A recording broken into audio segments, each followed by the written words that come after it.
മതവിദ്വേഷ പരാമർശ കേസിൽ ബി.ജെ.പി. നേതാവും പൂഞ്ഞാർ മുൻ എം.എൽ.എയുമായ പി.സി. ജോർജിന് തിരിച്ചടി. 14 ദിവസത്തേക്ക് പി.സി. ജോർജിനെ ഈരാറ്റുപേട്ട മുനിസിപ്പൽ മജിസ്ട്രേറ്റ് കോടതി റിമാൻഡ് ചെയ്തു. ജാമ്യാപേക്ഷ തള്ളിയ കോടതി മാർച്ച് 10 വരെയാണ് പി.സിയെ റിമാൻഡ് ചെയ്തിരിക്കുന്നത്. അതേസമയം പി.സി. ജോർജിനെതിരായ കേസിൽ പോലീസിന് വൻ വീഴ്ച സംഭവിച്ചതായി യൂത്ത് ലീഗ് ആരോപിച്ചു. ഇന്ന് രാവിലെ 11 മണിയോടുകൂടിയാണ് പി.സി. ജോർജ് ഈരാറ്റുപേട്ട മുനിസിപ്പൽ മജിസ്ട്രേറ്റ് കോടതിയിൽ കീഴടങ്ങിയത്. ദിവസങ്ങളായി പി.സി. ജോർജ് എവിടെയാണെന്ന ചോദ്യം ബാക്കി നിൽക്കെയാണ് നാടകീയമായി കോടതിയിൽ ഇന്ന് കീഴടങ്ങിയത്.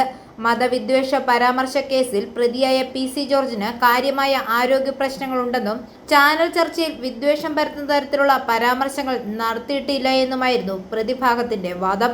എന്നാൽ പി.സി. ജോർജിന് 2 ദിവസത്തേക്ക് കസ്റ്റഡിയിൽ വേണമെന്ന് പോലീസ് കോടതിയിൽ ആവശ്യപ്പെട്ടു. അതേസമയം കസ്റ്റഡി അപേക്ഷയോ കേസുമായി ബന്ധപ്പെട്ട അന്വേഷണ റിപ്പോർട്ട് അടക്കമുള്ള കാര്യങ്ങൾ പോലീസ് സമർപ്പിച്ചിട്ടില്ലെന്ന് ചൂണ്ടിക്കാണിച്ച് കോടതി രൂക്ഷമായ ഭാഷയിൽ അന്വേഷണ ഉദ്യോഗസ്ഥരെ വിമർശിച്ചു. ഇതിനെ തുടർന്ന് ഉച്ചയോടെയാണ് പോലീസ് കസ്റ്റഡി അപേക്ഷയും പി.സി. ജോർജിന് എതിരെയുള്ള അന്വേഷണ റിപ്പോർട്ടും അടക്കമുള്ള രേഖകൾ കോടതിയിൽ സമർപ്പിച്ചത്. ഇതിന് പിന്നാലെയാണ് കോടതി ജോർജിനെ ആദ്യം 4 മണിക്കൂർ നേരത്തേക്ക് കസ്റ്റഡിയിൽ വിട്ടത്. തൊട്ടു പിന്നാലെ വൈകിട്ട് 6 മണിക്ക് ശേഷവും റിമാൻഡ് ചെയ്യാനുള്ള ഉത്തരവെത്തി. അതേസമയം പി.സി. ജോർജിനെതിരായ കേസിൽ പോലീസിന് വൻ വീഴ്ച സംഭവിച്ചതായി യൂത്ത് ലീഗ് ആരോപിച്ചു.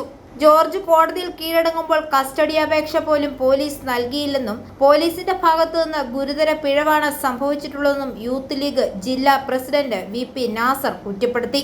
കഴിഞ്ഞ ദിവസം ഹൈക്കോടതി മുൻകൂർ ജാമ്യാപേക്ഷ തള്ളിയതിന് പിന്നാലെ പി.സി. ജോർജ് ഒളിവിൽ പോവുകയായിരുന്നു. തുടർന്ന് ഈരാറ്റുപേട്ട പോലീസ് സ്റ്റേഷനിൽ ഇന്ന് രാവിലെ ഹാജരാകുമെന്ന് അറിയിച്ചിരുന്നെങ്കിലും നാടകീയമായി കോടതിയിലെത്തി കീഴടങ്ങുകയായിരുന്നു. അതേസമയം പി.സി. ജോർജും പോലീസും തമ്മിൽ ഒത്തുകളിക്കുകയാണെന്ന ആരോപണം പല കോണുകളിൽ നിന്നും ഉയരുന്നുണ്ട്.